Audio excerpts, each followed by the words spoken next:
इस क्लास में हम लोग केमिकल काइनेटिक्स को कंटिन्यू कर रहे हैं और आज बहुत ही इंपॉर्टेंट टॉपिक इसका हम डिस्कस करने जा रहे हैं जो 12th के स्टूडेंट के लिए बहुत ही इंपॉर्टेंट है। Integrated rate equation for zero order reactions. दो equation, integrated rate equation for zero order reaction and integrated rate equation for first order reaction, इस दोनों में से पर ईयर अल्टरनेट में क्वेश्चन पूछे जाते हैं। अगर किसी साल को दिया जीरो ऑर्डर रिएक्शन तो नेक्स्ट ईयर पूछेगा फर्स्ट ऑर्डर रिएक्शन। और न्यूमेरिकल तो इससे जेईई मेंस में, नीट में और साथ ही साथ 12th में भी न्यूमेरिकल इससे आते हैं आपको। ठीक है, एक बात बताते हैं हम आपको कि जो बहुत सारे स्टूडेंट तो वीडियो देख रहे हैं, लेक्चर देख रहे हैं, फ़ायदा भी उठा रहे हैं इसका, कमेंट भी करते हैं, क्वेश्चन भी बना रहे हैं खूब। ठीक है, कोई प्रॉब्लम होता है तो पूछते भी हैं हमसे व्हाट्सएप पे। लेकिन कुछ स्टूडेंट ऐसे भी हैं जो नहीं देखते हैं, उनको ये समझ में आ रहा है कि भाई लेक्चर तो पड़ा हुआ है यूट्यूब पे, कभी भी देख लेंगे, आगे देख लेंगे। आपको एक जानकारी मैं दे देता हूँ यहाँ, कोई भी लेक्चर जिस दिन ये अपलोड होगा उसके 1 वीक बाद तक ही आप देख पाएंगे, उसके बाद आप इसको नहीं देख पाएंगे। इसलिए आप लोग जल्दी से जल्दी अपना नोट्स बनाते रहें, पढ़ते रहें सिंसियरली।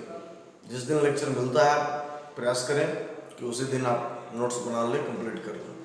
ठीक है, तो आइए कंटिन्यू करते हैं जीरो ऑर्डर रिएक्शन। एक बात और मैं आपको बता दूं, मैंने लास्ट लेक्चर में भी बताया था आपको, लाइव क्लासेस के लिए मैं अरेंजमेंट कर रहा हूँ। अभी अरेंजमेंट हो रहा है, एक्चुअली लॉकडाउन में थोड़ी परेशानी आ रही है, लेकिन इसके बावजूद भी हम प्रयास कर रहे हैं कि लाइव क्लासेस अपने स्टूडेंट्स को हम दें।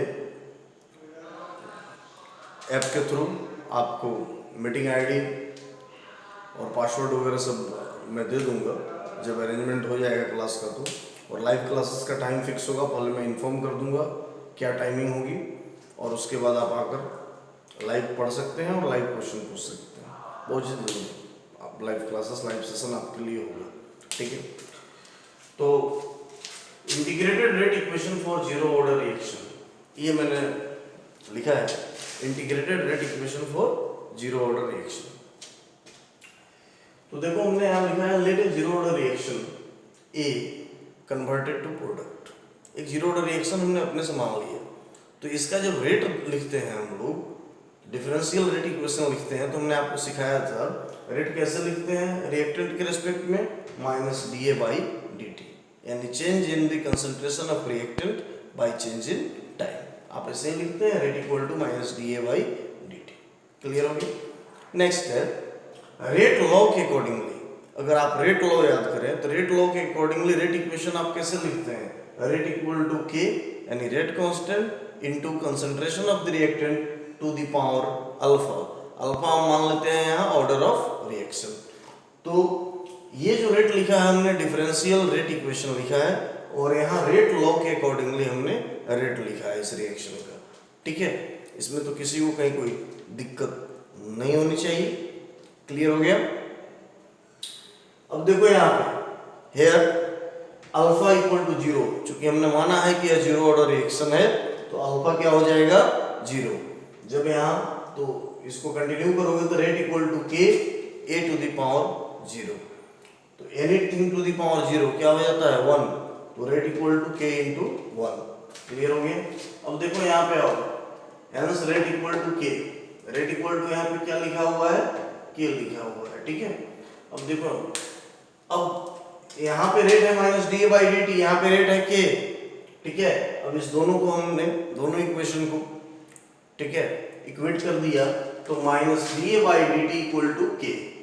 अब देखो यहाँ डी टी को इधर लेकर चले गए तो minus D A equal to K into D T, equation number 1 बना दिया इसको हमने। ठीक है, now integrating both sides of equation 1 we get, क्या लिखा है, now integrating both sides of equation 1 we get. ये इक्वेशन 1 को इंटीग्रेट करने पे प्रॉपर लिमिट के साथ हम लोग आगे प्रोसेस करते हैं। तो देखो यहाँ कंटिन्यू करो, इसके बाद यहाँ कंटिन्यू है, इसके बाद यहाँ तो माइनस डी है। देखो ए नॉट टू 80, इसका लिमिट क्या है, ए का, ए क्या है, कंसंट्रेशन ऑफ रिएक्टेंट ए, इसका लिमिट ए नॉट टू 80 और इसका t का 0 to t। ठीक है, अब देख लो आप, क्लियर हो गया? यहाँ देख लीजिए, इंटीग्रेट आप किए हैं इसको। ठीक है, देखो इसको इंटीग्रेट अगर करोगे, अगर इस चीज को हम इंटीग्रेट करते हैं तो कैसे लिखते हैं इस चीज को? यहाँ पर देखो माइनस इन लिखते हो, dA बाई माइनस dA, इसको लिखते हो ना। ठीक है, इस माइनस को अगर इधर निकाल दो, यहाँ भी रख सकते हो, जहाँ रखना हो रखो। ठीक है, तो यहाँ इसका लिमिट आप क्या लेते हैं, इसका इंटीग्रेट करते हैं तो यहाँ a0 लीजिएगा और यहाँ पे क्या लीजिएगा, at लीजिएगा, और यहाँ पे लिमिट इसका यहाँ k है तो कांस्टेंट है, बाहर आएगा।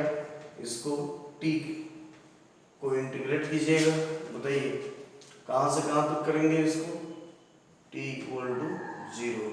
ठीक है ना, dt का t होगा ना, इस dt की हम बात कर रहे हैं, तो यहाँ पे t लिख दिए 0 और t equal to t। Clear हो गया? दिस इज, यानी जो यहाँ dt था इसी को हमने क्या लिख दिया है, t।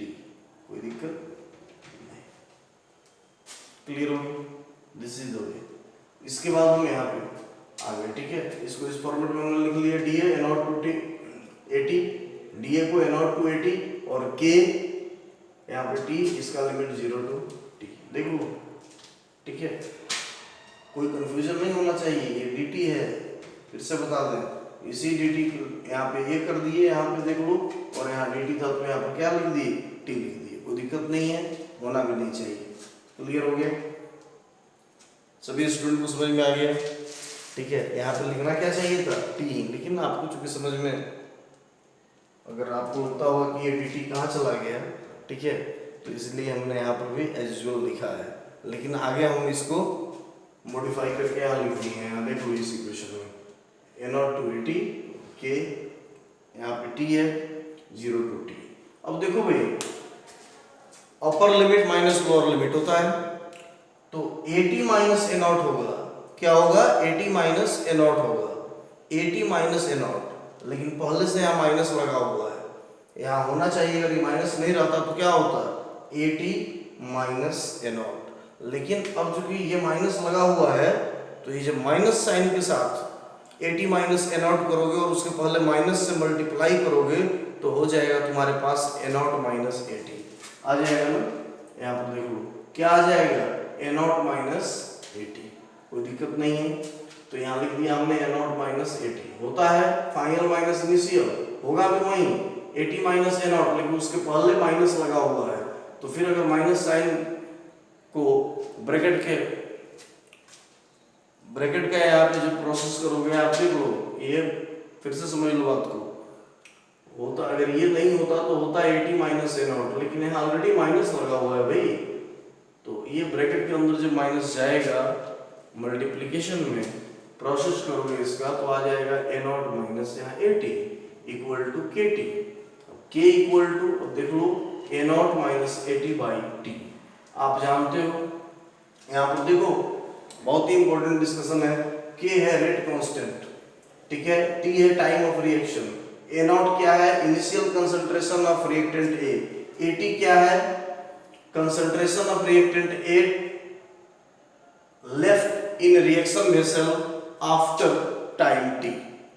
बात समझ लो फिर से, a0 क्या है, initial concentration of reactant, a0 यहाँ क्या है, initial concentration of reactant, initial concentration reactant का क्या है तुम्हारे पास, a0 है, at क्या है, concentration of reactant A, concentration of reactant A left in reaction vessel after time t। बस समझ में आ गया, यानी आफ्टर टाइम t, यानी t कुछ टाइम जो तुम लोगे, जो टाइम इंटरवल या तो क्वेश्चन में दिया रहेगा या आप कोई एक्सपेरिमेंट करते हैं, तो आप some time after expending some time, अगर कुछ टाइम के बाद अगर आप चाहें रिएक्टेंट के कंसंट्रेशन को मेजर करना कि कितना रिएक्टेंट बचा है, तो उसको आप AT कहेंगे। क्यों हम बार बार इस पर इम्फेसिस दे रहे हैं, इसलिए इम्फेसिस दे रहे हैं हम इसको बार बार, ठीक है, कि टर्म सभी के सभी क्लियर रहेंगे तो आप प्रॉब्लम बना सकेंगे आसानी से, कहाँ किसका वैल्यू रखना है ये आपके लिए क्लियर हो जाएगा। ठीक है, उम्मीद करते हैं कि आप साथ साथ लिख भी रहे होंगे। ठीक है, आप ऐसे ही लिखते रहे, नहीं लिखे हो तो जल्दी से स्क्रीनशॉट ले लें, ठीक है। तो यहाँ पर इसी इक्वेशन को कहते हैं हमें, जो इक्वेशन 2 है, this is called as, this equation is called as integrated rate equation for zero order reactions। क्या लिखा है हमने, सुन के आप लोग लिखिए, this reaction is called as integrated rate equation for zero order reaction. इस रिएक्शन को कहते हैं integrated rate equation for zero order kinetics या जीरो ऑर्डर रिएक्शन। क्लियर हो गया, आपने ये लिख लिया होगा, हम लिख करते हैं। अब आइए यहाँ पे इस इक्वेशन में जो हमने यहाँ लिखा है, जो ड्राइव किया है अभी,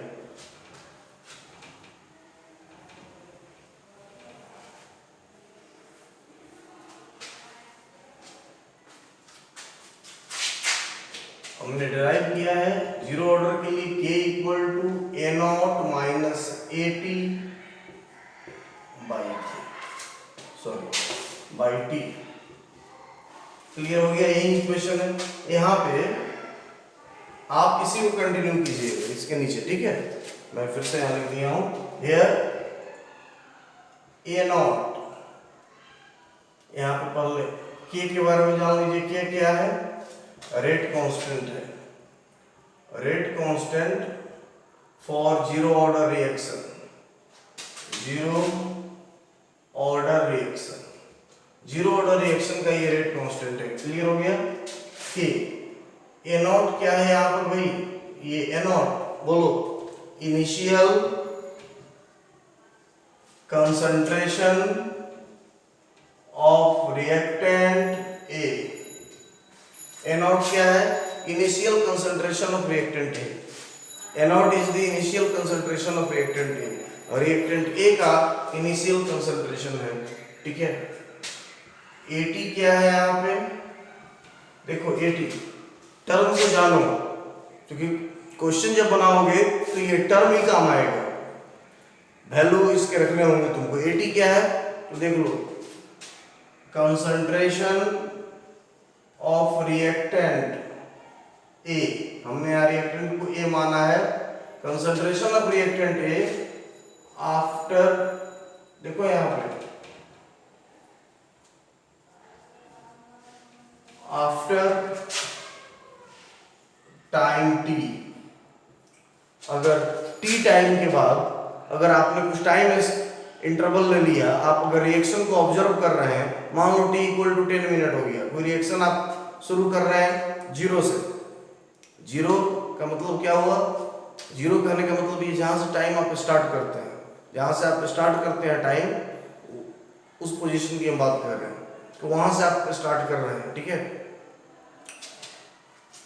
उसके बाद आपने 10 मिनट, जब से रिएक्शन शुरू हुआ, तो रिएक्शन जब शुरू नहीं हुआ है तो t इक्वल टू 0 है, रिएक्शन शुरू नहीं हुआ है, t इक्वल टू 0 है। जैसे रिएक्शन स्टार्ट हुआ तो टाइम बढ़ने लगा, वहां से टाइम का मेजरमेंट होगा। अगर 10 मिनट बाद आपने रिएक्शन में चाहा कि कितना रिएक्टेंट हमारा बचा हुआ है उसको देखना है, वही AT, ठीक है। और n0 है इनिशियल कंसंट्रेशन ऑफ रिएक्टेंट जो आपने लिया है रिएक्शन होने के लिए। क्लियर। t क्या है, यहाँ बता दिया था टाइम, फिर भी इसमें t टर्म आ रहा है, मुझे लिखना पड़ेगा। क्या है t, टाइम ऑफ रिएक्शन, किस इंटरवल में कितने टाइम के बाद आप रिएक्शन को ऑब्जर्व कर रहे हैं, this is called as the time of reaction. Clear हो गया, सभी टर्म आपने देख लिया। अभी बहुत ही इंपॉर्टेंट चीज है, यहाँ एक छोटा सा और डेरिवेशन होगा, ध्यान से देखिए, बात समझ में आ गई। चलिए लिख लिया आपने, साथ साथ आप लोग लिखते रहिए।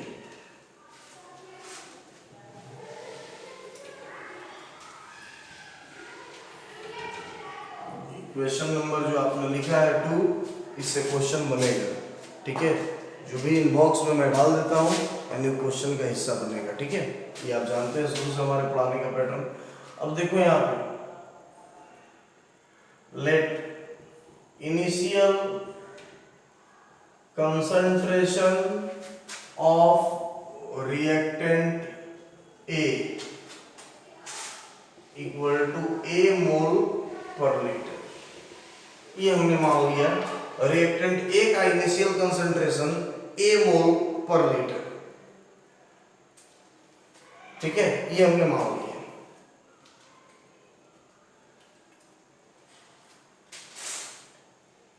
क्लियर हो गया?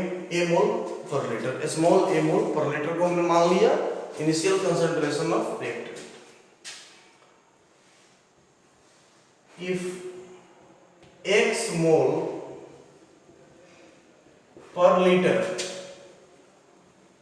of reactant A is consumed during reaction in time t। देखो, if x mole per liter of reactant A is consumed during reaction in time t, time t में अगर x मोल रिएक्टेंट A का consume कर दिया यानी convert हो गया कहाँ, प्रोडक्ट में। बात समझ में आ गया? फिर से बात समझो। कह रहा है इनिशियल कंसंट्रेशन ऑफ रिएक्टेंट है a mole per litre, clear हो गया? Small a mole per litre हमने मान लिया। अब कह रहा है x मोल per litre reactant time t में जो तुम्हारा टाइम स्पेंड है, जितना तुम्हारा टाइम तुमने रिएक्शन होने के लिए दिया उस टाइम स्पेल में, ठीक है, तुम्हारा x mole per litre of the reactant is being consumed, consume हो गया यानी प्रोडक्ट में बन गया, ठीक है। क्लियर हो गया? देन यहां पर देखो concentration of reactant A, concentration of reactant A left in a reaction vessel after time t, देखो अब हम निकालना क्या चाह रहे हैं, then concentration of reactant A left in reaction vessel after time t, कितना कंसंट्रेशन रिएक्टेंट ए का रिएक्शन वेसल में बचेगा after time T, that will be A minus X mole per litre. Initial concentration A mole per litre और x mole per litre जो है consume हो गया time T में, तो कितना कंसंट्रेशन ए का बच जाएगा, तो इनिशियल माइनस एक्स मोल यानी ए minus X mole per litre. अब देखो यहाँ फॉर जीरो ऑर्डर रिएक्शन, अभी हमने आपको बताया था जीरो ऑर्डर रिएक्शन के लिए A naught minus A T equal to K T, देख लीजिए A naught minus A T equal to K T, zero order reaction के लिए ये होता है, अभी हम लोग देखे थे, ठीक है। इक्वेशन 2 के जस्ट पहले, इक्वेशन 2 जब आया है उसके जस्ट पहले आप देखिए लिखा हुआ है A naught minus A T equal to K T for zero order reaction. यहाँ हम लिख सकते हैं for zero order reaction, zero order reaction के लिए ऐसा होता है। तो ए नॉट हमने यहाँ माना है small A mole per litre minus A T हमने निकाल लिया ए minus X mole per litre equal to K T, clear. अब देखो ए minus x equal to K T, ये ए और ए यहाँ से देखो क्लियर हो गया, यहाँ माइनस है यहाँ प्लस हो जाएगा, तो x इक्वल टू क्या हो गया K T, hence x equal to K T, इसको इक्वेशन नंबर 3, ठीक है, ध्यान में रखना। ये x क्या है, x तुम्हारा क्या है, number of moles of reactant consumed in time t, यानी कितना रिएक्टेंट कंज्यूम हो गया, एब्जॉर्ब हो गया, कितना रिएक्टेंट एब्जॉर्ब हो गया कितने रिएक्टेंट की खपत हो गई during the course of reaction in time T. दूसरे शब्दों में कहो, इन अदर वर्ड्स, जितना रिएक्टेंट कंज्यूम होगा उतना ही प्रोडक्ट बनेगा। तो ये प्रोडक्ट का बना हुआ अमाउंट है x मोल पर लीटर। जितना रिएक्टेंट कंज्यूम होगा किसी रिएक्शन में उतना ही प्रोडक्ट बनेगा। तो x इक्वल टू क्या हो जाएगा यहाँ पे kT। ठीक है, कोई दिक्कत नहीं होनी चाहिए। जल्दी लिखिए, आप लोग साथ साथ लिखते रहिए, ये पर क्लास में नहीं बताएंगे हम। क्लास स्टार्ट हो रहा है, अपना कॉपी और पेन साथ साथ लेकर बैठिए और लिखते रहिए। जल्दी करें।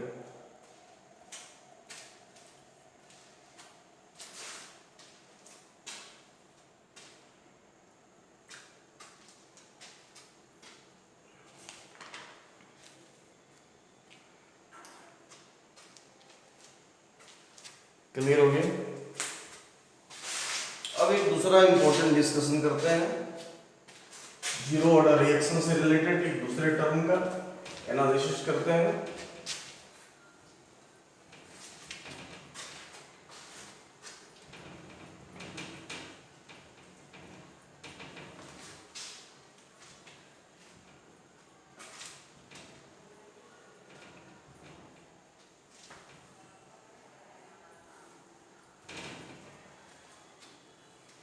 एक और बहुत ही इंपॉर्टेंट टर्म है जो इससे रिलेटेड है,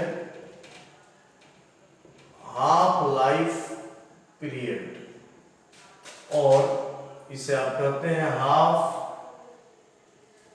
लाइफ टाइम। इसको रिप्रेजेंट किया जाता है, देखो टी हाफ से। क्लियर हो गया? रिप्रेजेंट करने का क्या तरीका है, देखो ये टी और हाफ, ठीक है, टी हाफ से इसको रिप्रेजेंट करते हैं। Half life time, half life period और हाफ लाइफ टाइम। देखो बहुत क्लियर है, किसी रिएक्शन को पूरी तरह कंप्लीट होने में जितना टाइम लगे उसको टाइम ऑफ रिएक्शन कहते हैं। ठीक है, टाइम ऑफ रिएक्शन किसको कहोगे? किसी रिएक्शन को कंप्लीट होने में जितना टाइम लगे उसे हम लोग टाइम ऑफ रिएक्शन कहते हैं। और किसी एक बात बताओ, किसी रिएक्शन को कंप्लीट होने का मतलब क्या समझते हो आप? किसी रिएक्शन को कंप्लीट होने का क्या मतलब है? किसी रिएक्शन को कंप्लीट होने का मतलब है कि जो रिएक्टेंट है वो 100% प्रोडक्ट में कन्वर्ट हो गया। जितना रिएक्टेंट आपने लिया है, जो रिएक्टेंट का अमाउंट आपने लिया है, वो रिएक्टेंट का अमाउंट 100% प्रोडक्ट में कन्वर्ट हो गया, तो आप कहते हैं कि रिएक्शन कंप्लीट हो गया। ठीक है, क्लियर हो गया? लेकिन अब हम यहाँ बात कर रहे हैं हाफ लाइफ टाइम। ठीक है, तो कोई रिएक्शन अगर यानी रिएक्टेंट पूरा का पूरा जितना देर में रिएक्टेंट में कंप्लीट हो जाए और उसमें जो टाइम लगे उसको कहते हैं टाइम ऑफ रिएक्शन, और यहाँ है हाफ लाइफ टाइम। तो बहुत ही मीनिंगफुल बात है। हाफ लाइफ टाइम का मतलब ये हुआ कि जितना टाइम में किसी रिएक्टेंट का 50% किसी रिएक्टेंट का 50% अमाउंट या किसी रिएक्टेंट का 50% कंसंट्रेशन जितना टाइम में प्रोडक्ट में कन्वर्ट हो जाता है उसे आप कहते हैं half life time of that reaction. तो लिखिए, सुन के लिखिएगा half life time is defined as half life time is defined as the time in which half of the reactant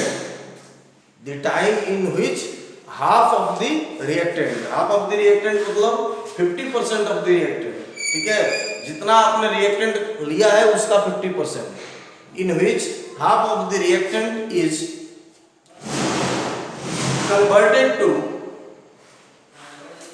converted into products। तो हाफ लाइफ टाइम का definition बहुत ही clear हो गया, फिर से समझ लें एक बार। Half life time is defined as the time in which the time in which half of the reactant or substance is converted into product. जितना टाइम में कंसंट्रेशन, जो रिएक्टेंट का कंसंट्रेशन है वो 50% कंज्यूम हो जाए प्रोडक्ट में, उसे कहते हैं half life time of the reaction. Clear हो गया?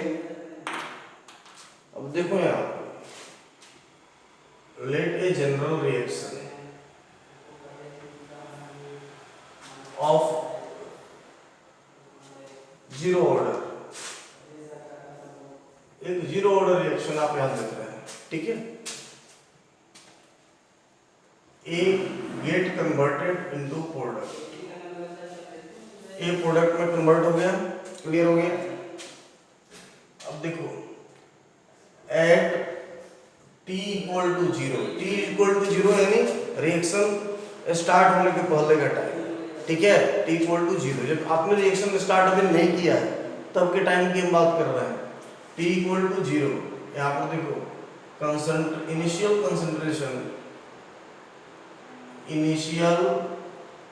Concentration of reactant equal to A naught. Initial concentration कितना है रिएक्टेंट का? ए नॉट है। क्लियर? कोई दिक्कत नहीं है। At T equal to T half, अगर टाइम कितना हो जाए? Half life time. T half का मतलब हमने क्या समझाया है कि जब concentration 50%, concentration of reactant is being converted into 50% of the concentration of reactant is converted to product. तो यहाँ देखो इस समय में कंसंट्रेशन ऑफ रिएक्टेंट ए का कंसंट्रेशन, रिएक्टेंट ए, क्योंकि यहाँ पे हमने ए को रिएक्टेंट माना है, 50% कन्वर्ट हो गया यानी A0/2। देखो concentration of reactant A equal to A0/2, ये A0/2 देख लो आप। 50% रिएक्टेंट कन्वर्ट हो गया कहाँ? प्रोडक्ट में, तो बचा कितना? A0/2। क्लियर हो गया? हो गया। अब देखो जीरो ऑर्डर रिएक्शन के लिए K इक्वल टू क्या होता है बाबू? A0 माइनस AT/T, ये हम लोग जानते हैं। जीरो ऑर्डर रिएक्शन के लिए ये हम लोग जानते हैं, इसमें कोई दिक्कत नहीं है। अब K यहाँ पर देखो सभी स्टूडेंट, ठीक है। T इक्वल टू क्या हो जाएगा यहाँ से? T equal to A0 minus AT/K, A0 minus AT/K। इसमें तो कोई दिक्कत नहीं है। कितना इक्वेशन हमने बनाया था? इक्वेशन नंबर 2 था पीछे, ये 3। अगर टाइम ऑफ रिएक्शन पूछा जाएगा, जीरो ऑर्डर रिएक्शन में A0 और AT का वैल्यू दिया रहेगा और K का वैल्यू दिया रहेगा, तो T आप निकाल सकते हैं आराम से। यानी इक्वेशन 2 से ही हमें क्या ला दी? इक्वेशन 3 ला दी। अब देखो हमारा टारगेट क्या है? हमारा टारगेट है यहाँ टी हाफ कैलकुलेट करना। ये तो टी है, टी क्या है यहाँ? टाइम ऑफ रिएक्शन है, ठीक है। लेकिन हमारा यहाँ टारगेट है टी हाफ कैलकुलेट करना। क्लियर हो गया? लिख लिया आपने?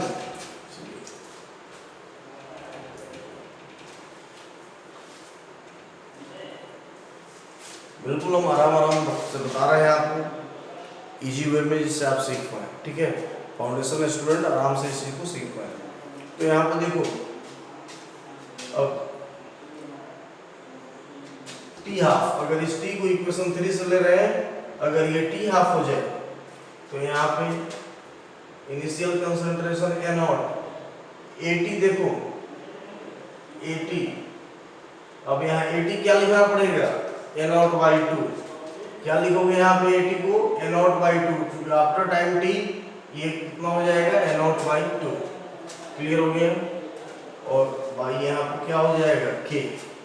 अब देखो भाई टी हाफ इक्वल टू यहाँ पे 2A0, यहाँ पर देखो माइनस A0 हो जाएगा कि नहीं? /2/K। देख लो यार, क्लियर? अब यहाँ देखो टी हाफ इक्वल टू, अगर आप बात कीजिएगा T half equal to 2a0 minus a0, a0 बचेगा ऊपर में बाई, यहाँ पर देखो 2/k, तो ये ऊपर में चला जाएगा k, तो यहाँ 2k हो जाएगा। T half equal to a0 by 2k, very important equation, equation number 4, and this is the equation of half life time of zero order reaction. Half life time of zero order reaction के लिए equation आ गया T half equal to a0 by 2k। देख लीजिए, बहुत ही important discussion आप कर रहे हैं।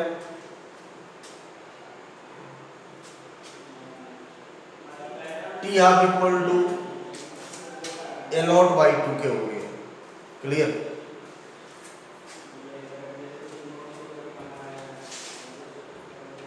लिख लिया आपने।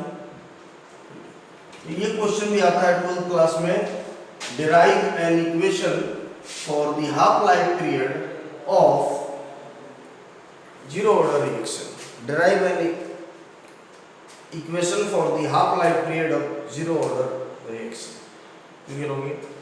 इक्वेशन नंबर 4, तो देखो अगर टी हाफ निकालना हो, a0 का वैल्यू दिया हो, k का वैल्यू दिया हो, तो T half equal to a0 by 2k।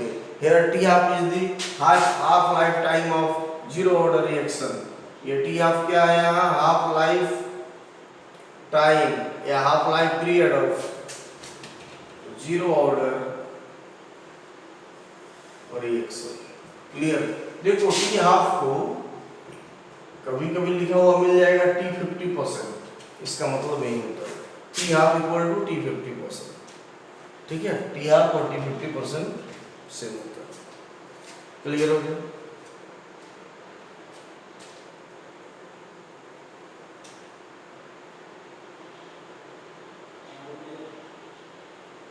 अब देखो इक्वेशन 4 से, इक्वेशन 4 से भी क्वेश्चन बनेगा। इक्वेशन 4 से यहाँ क्वेश्चन समझा देते हैं। अगर इनिशियल कंसंट्रेशन का वैल्यू दिया रहा है, के का वैल्यू दिया रहा है, तो आप आसानी से निकाल सकते हो टी हाफ का वैल्यू जीरो ऑर्डर रिएक्शन के लिए, क्लियर। अब एक बात यहाँ सीखो, अगर टी हाफ का वैल्यू दिया रहा है और a0 दिया रहा है, तो यहाँ से के का भी कैलकुलेशन हो सकता है। क्या दिया रहा है, टी हाफ का वैल्यू दिया रहा है, ठीक है, a0 दिया रहा है, तो के का भी कैलकुलेशन यहाँ से हो सकता है। तो यहाँ पर देखो इक्वेशन 4 से k equal to a0 by 2 into T half, ये भी बहुत ही इंपॉर्टेंट इक्वेशन है। इक्वेशन नंबर 5, ये तुम्हारा न्यूमेरिकल में यूज होगा, ठीक है, ये तुम्हारे लिए न्यूमेरिकल में यूज होगा, क्लियर हो गया। जल्दी लिखो।